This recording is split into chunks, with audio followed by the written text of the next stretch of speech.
Shalom y bienvenidos a Vía Hafta Yisrael, una frase hebrea que significa amarás a Israel. Esperamos que se queden con nosotros, ya que nuestro maestro, el Dr. Baruch, nos compartirá una enseñanza expositiva de la Biblia. El Dr. Baruch es profesor titular del Instituto Sera Abraham, con sede en Israel. Aunque todos los cursos en el instituto se imparten en hebreo, el Dr. Baruch se complace en compartir esta enseñanza en inglés con doblaje al español. Para más información, visítenos en amarasaisrael.org o descargue nuestra aplicación móvil Mi Estudio Bíblico. Aquí está Baruch y la lección de hoy. Todos sabemos que el evento más importante en la historia de la humanidad es la resurrección de nuestro Señor y Salvador, el Mesías Yeshua, Jesús de Nazaret. Pero para que Él resucitase de entre los muertos, primero tenía que ir a la cruz. Tenía que ser crucificado. Vamos a ver que esa crucifixión fue un acto de humillación, vergüenza y deshonra. ¿Y cuál es el mensaje para nosotros? Que eso es lo que el pecado trae sobre nosotros: vergüenza, humillación y deshonra.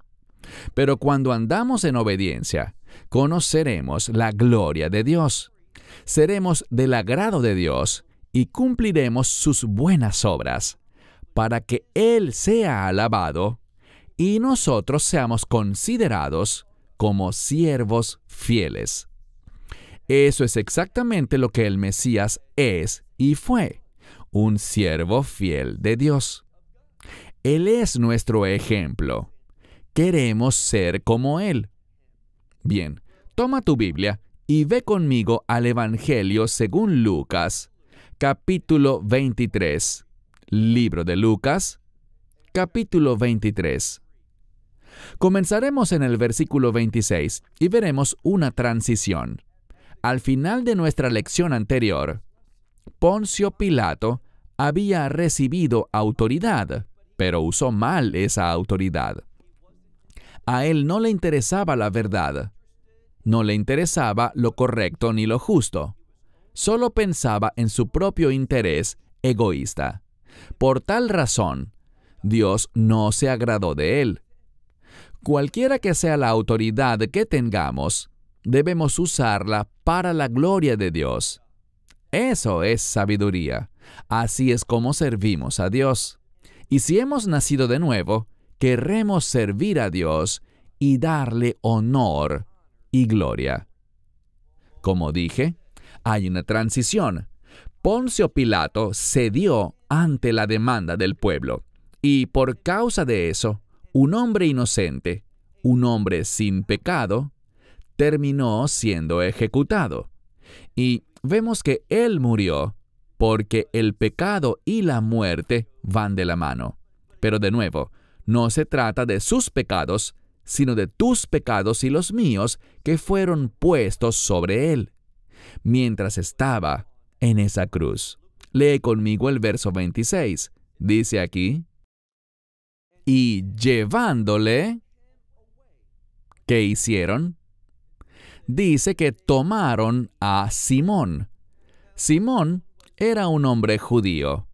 Y vemos aquí que él era cireneo, lo cual significa que era de Libia. Obviamente, había subido a Jerusalén a causa de esta fiesta, para guardar la Pascua y celebrar la fiesta de los panes sin levadura. Y dice que venía de, y la implicación es de aquel país, e insisto, ese país sería Libia, en el norte de África. Vemos que pusieron sobre él la cruz para que llevase esta cruz tras Yeshua. Vemos que él será usado para llevar la cruz del Mesías. ¿Por qué razón? Pues si has venido siguiendo estos estudios, hemos visto que el Mesías fue golpeado y también fue azotado de una manera sumamente brutal. Hablamos del hecho de que su apariencia fue desfigurada por tanto sufrimiento y por todo lo que había atravesado. En primer lugar, en el juicio del Sanedrín, donde fue escarnecido y también golpeado, y luego en el juicio bajo el Imperio Romano, donde fue golpeado, burlado y finalmente azotado, como dije, de una forma supremamente bárbara. Por lo tanto, después de haber sufrido tanto, no podía llevar su propia cruz. Así que este sujeto, Simón, la llevó por él. Leamos ahora el verso 27. Pero una gran multitud de gente le seguía, y también mujeres, aquellas que lloraban y hacían lamento por él. Ellas sabían lo que iba a suceder. Noten que lloraban y se lamentaban. ¿Por qué? Porque sabían lo que estaba por ocurrir. Estas eran las mujeres que le seguían desde Galilea, que le amaban y que apoyaban lo que él hacía. Estaban comprometidas con él y ahora sabían que él iba a ser entregado a la muerte, y específicamente que sería crucificado, que moriría y sufriría de la manera más brutal posible. Así que era muy natural que ellas lloraran y se lamentaran por él. Pero veamos lo que sucede. Leamos el verso 28. Mas volviéndose hacia ellas. La palabra para ellas aquí está en femenino en el idioma griego. Así que las mujeres están siendo enfatizadas. ¿Y por qué eso es importante?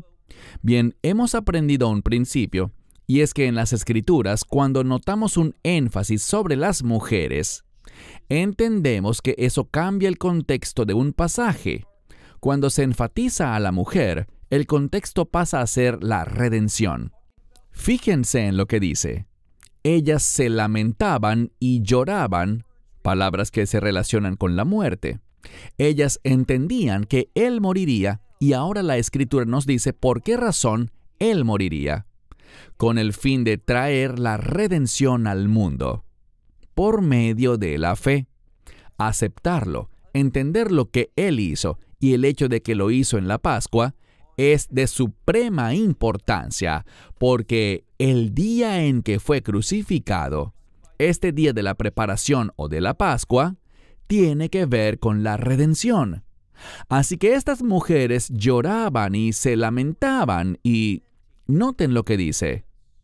Pero él, volviéndose a ellas, les dijo: Hijas de Jerusalén, no lloren por mí, sino en cambio lloren por ustedes mismas y por sus niños. Hay que prestar mucha atención a la Escritura. Vemos aquí que lo que se enfatiza, la palabra que es enfática en lo que acabo de leer, es la palabra niños o hijos. Y esto habla de ternura. Esta palabra que no es hijo varón ni hija hembra, sino niños en general, enfatiza el amor. Lo que el Mesías está enseñando es que vendrá un cambio. Todo ese rechazo que, ¿acaso fue provocado principalmente por el pueblo judío? No, lo que revela la Escritura es que fue el liderazgo judío, y no solo los líderes judíos, sino también los líderes romanos, quienes lo rechazaron, porque no les interesaba la justicia, no les interesaba lo correcto, sino que en cambio actuaron conforme a lo que consideraban más conveniente para sí mismos, actuando según su propio interés, pero cuando actuamos y nos comportamos fuera de la revelación de Dios, sin conocer los propósitos y planes de Dios, sin saber lo que Él está planeando, ¿cómo sabemos lo que Dios planea? Por la profecía. La profecía es vital. Por eso es tan trágico hoy en día que al observar la mayoría de las iglesias, encontramos que lo que menos se enseña y lo que menos comprende la gente de la palabra de Dios son los profetas. Hay un gran analfabetismo profético hoy en día. Y eso es triste, porque causará que la iglesia no esté preparada para lo que ocurrirá en los últimos días. Así que mira de nuevo el texto. Yeshua hablando, se dirigió a las hijas de Jerusalén y dijo, «No lloren por mí. Sin embargo, lloren por ustedes mismas y por vuestros niños.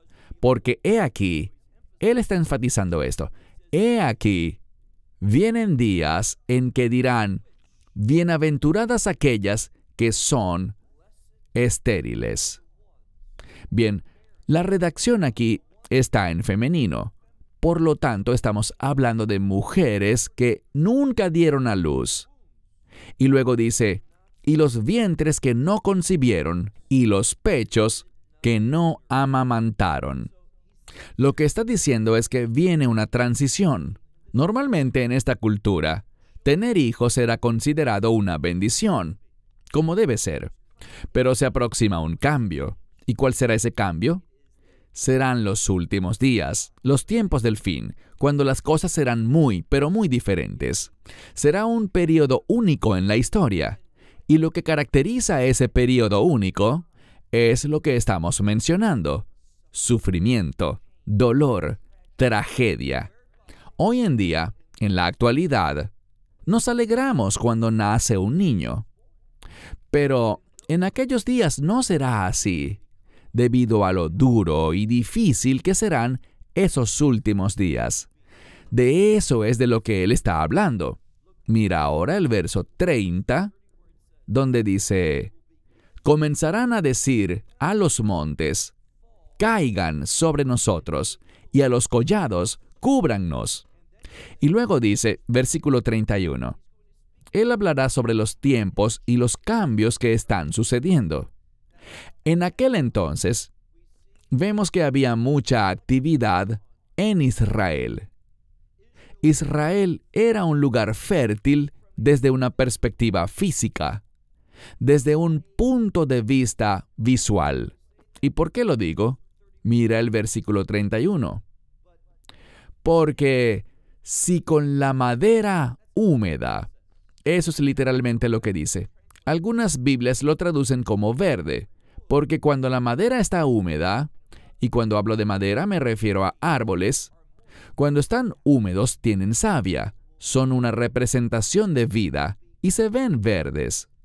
Así que él dice, si en tiempos donde hay humedad, y la humedad tiene que ver con la bendición, si así se conducen, entonces dice, si así se comportan, en los tiempos secos, ¿cómo será? Esta frase, ¿cómo será?, está en modo subjuntivo, que es el modo para expresar duda.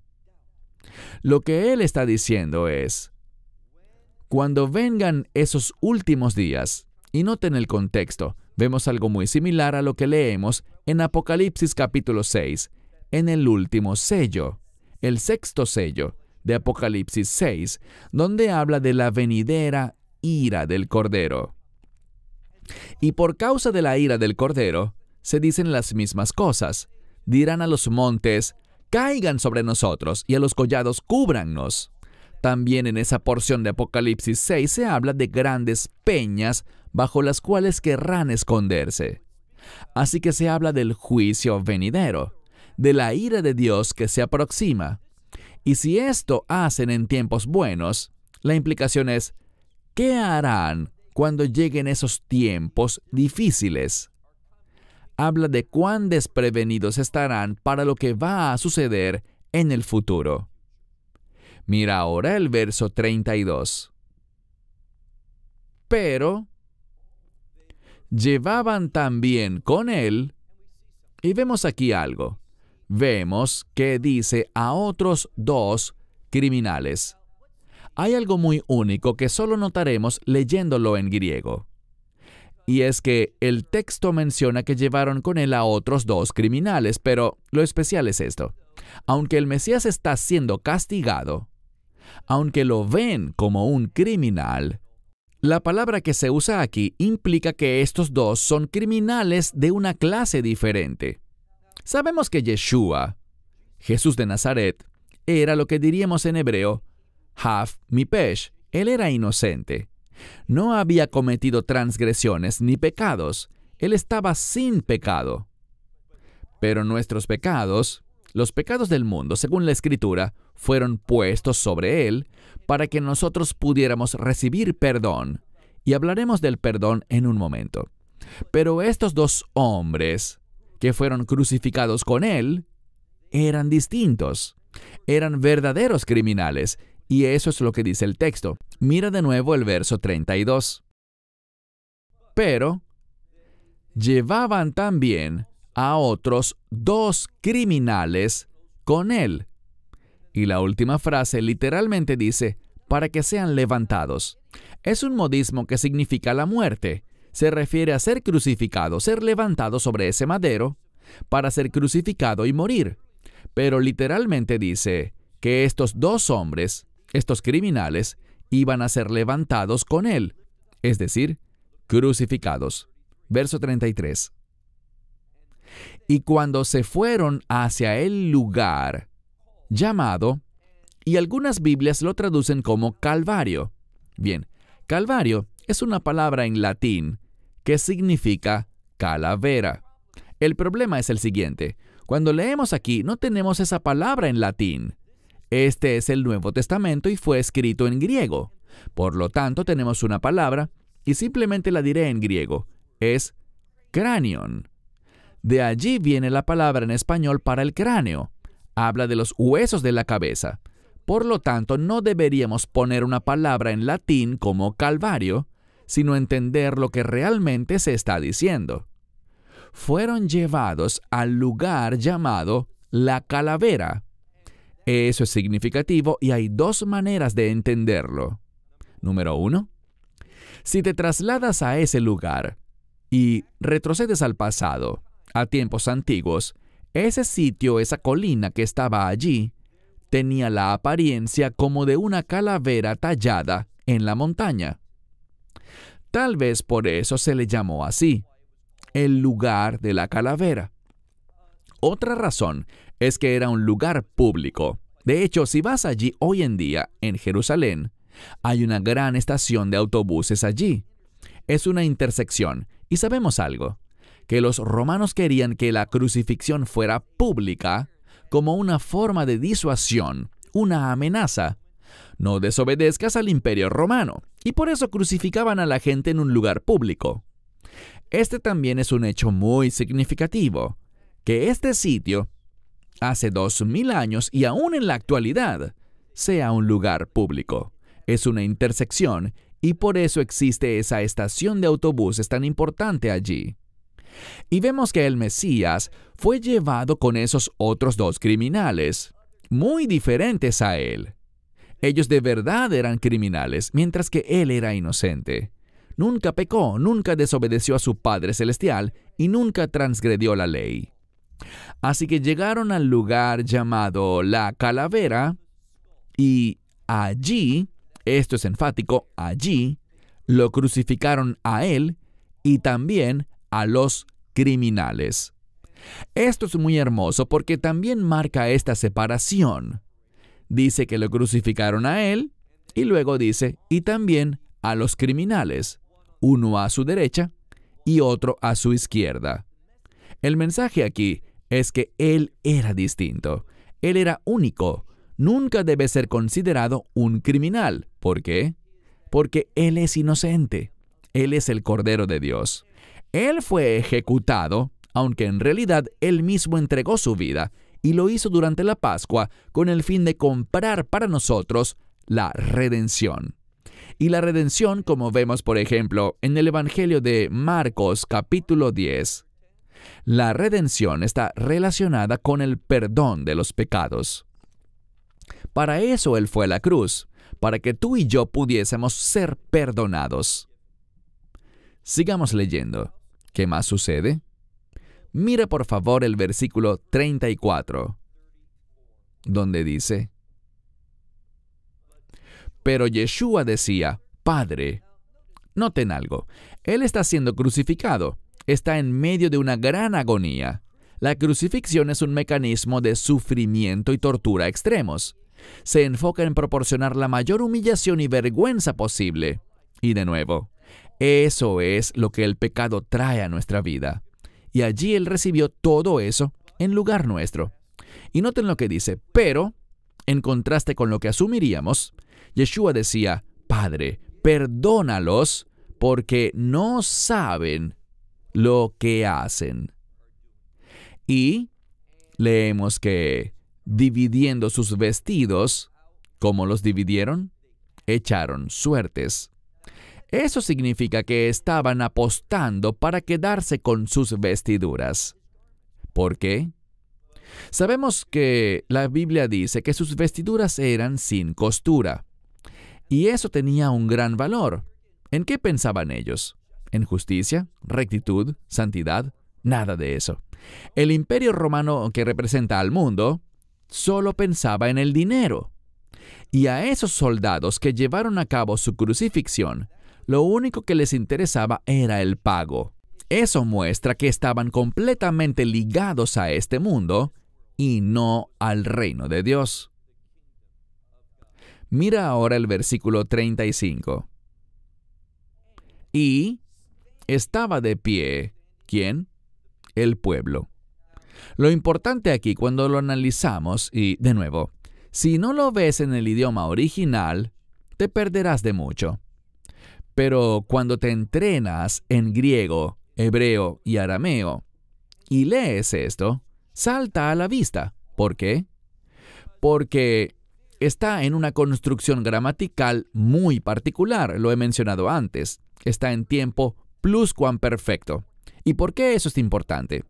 Porque el pluscuamperfecto habla de algo remoto, algo distante. Y noten lo que dice. Y el pueblo estaba de pie. Fíjense que estaba de pie, percibiendo. Lo que la Escritura quiere que entendamos es que estaban muy remotos, muy alejados de percibir esto correctamente, de tener un entendimiento apropiado. Por eso se usa el pluscuamperfecto aquí. Comunica cuán inconscientes estaban de lo que Dios estaba haciendo, de cómo Dios estaba usando esto, y también a quién estaba usando Dios, a su Hijo unigénito. Estaban lejos de comprender lo que estaban presenciando, lo que estaban observando o persiguiendo.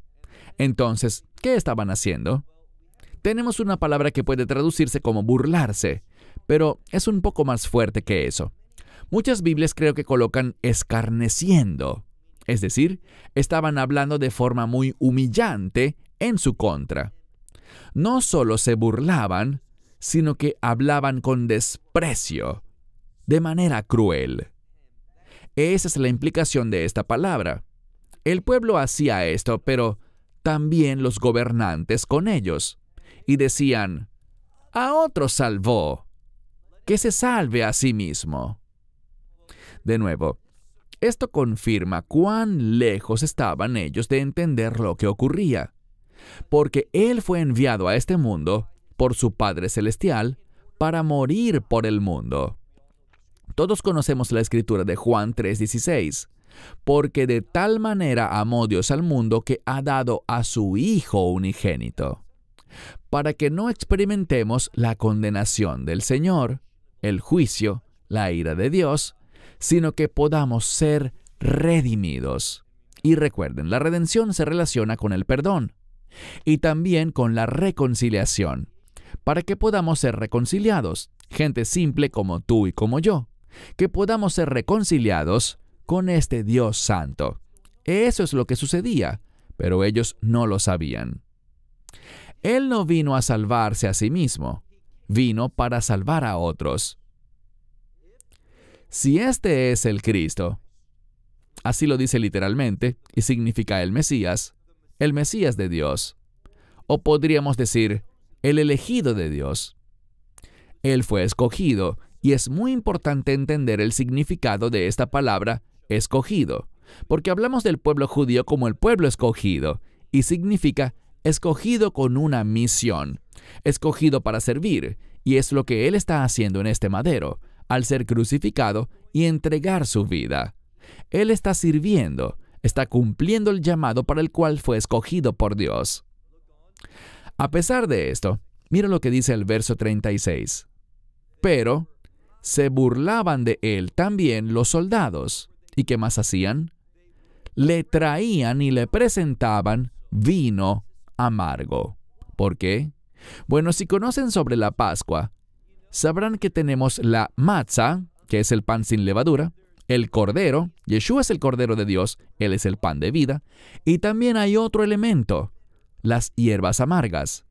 Y ahora encontramos que Él va a cumplir con esos tres elementos clave de la cena de Pascua: el vino amargo, la matzah, o pan sin levadura, y el cordero. Los tres elementos están en Él y se unen en Él.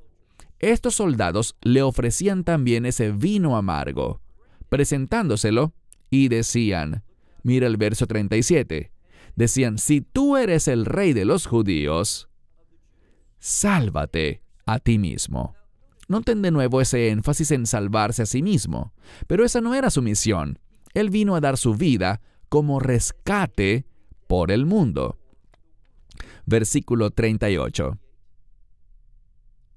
Pero había también una inscripción escrita sobre él en griego y en romano, es decir, en latín y en hebreo. ¿Y qué se escribió allí para identificarlo y conocer así su supuesto delito? Dice: este es el rey de los judíos, es decir, este es el Mesías. Al leer la Escritura vemos claramente lo que sucedió en la Pascua. Allí estaba el Cordero de Dios, Jesús, de quien Juan el Bautista testificó respecto a su identidad, diciendo que Él es el Cordero de Dios. Y como Él es el Cordero Pascual, ¿qué hace? Como lo demanda la Escritura, y como lo proclamó Juan: he aquí el Cordero de Dios que quita el pecado del mundo. Eso es lo que Dios te está ofreciendo ahora mismo, que puedas ser perdonado de todos tus pecados, toda tu iniquidad, toda tu transgresión. Todo lo que tienes que hacer es recibirlo, creer que Él murió en esa cruz en la Pascua por ti, confesar que eres pecador y confiar en su muerte y en el derramamiento de su sangre para que puedas ser redimido, es decir, que seas perdonado y reconciliado con Dios para siempre. Y así cuando mueras no experimentarás realmente el fin de tu vida, ni la condenación del juicio de Dios en el infierno, sino que serás bienvenido en el reino de Dios, primero en el reino de los cielos y finalmente en la Nueva Jerusalén. Buenas noticias en este contexto de Pascua. Esperamos que te hayas edificado con el mensaje de hoy y lo compartas con otros. Te invitamos a seguir nuestros estudios cada semana por este canal y por el portal de YouTube de Amarás a Israel. También puedes descargar nuestra aplicación móvil gratuita, Mi Estudio Bíblico. Finalmente, para obtener más información sobre nosotros, visita nuestra web amarasaisrael.org, donde encontrarás otras conferencias de Baruch en audio, video y texto. Hasta el próximo programa. Que el Señor te bendiga en Yeshua HaMashiach, Jesús el Mesías, mientras caminas con Él. Shalom desde Israel.